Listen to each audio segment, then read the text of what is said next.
That's right, picket lines like this one at UCL have been set up across the capital and the UK this morning in support of a strike by lecturers.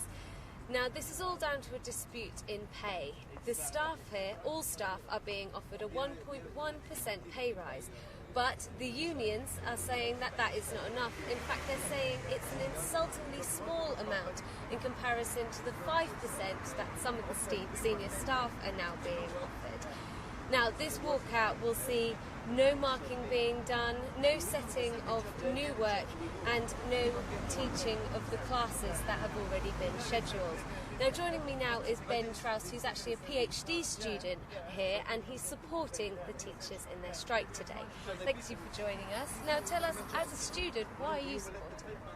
So, for several reasons. First of all, I think it's just a complete injustice that in 2016 there's still a 15% gender pay gap right here at UCL, that significant amounts of hours of work are simply being unpaid, that the universities are relying on increasing numbers of insecure contracts, employing PhD students like me to carry out teaching on the cheap by exploiting us and cutting our pay, and that despite the fact that the employers are saying that 1.1% is a sufficient pay rise for the next year, since 2009 we've seen a 14.5% pay cut.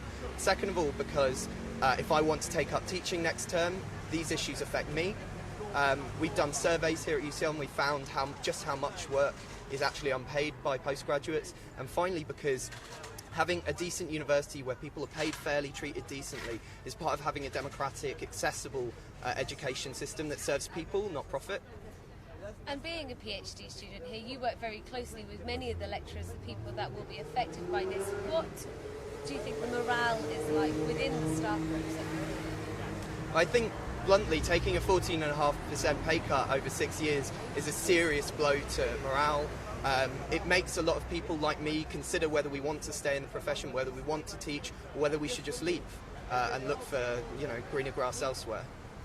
And do you think this is now having a detrimental effect on the subjects then that you're studying and others are being taught? Yeah, absolutely. I think that if you don't pay PhD students for half the hours they work, bluntly, marking isn't going to be as good quality. If we're overstretched, we're overstressed, and we're devalued, and people are being driven out of the profession, then teaching quality declines.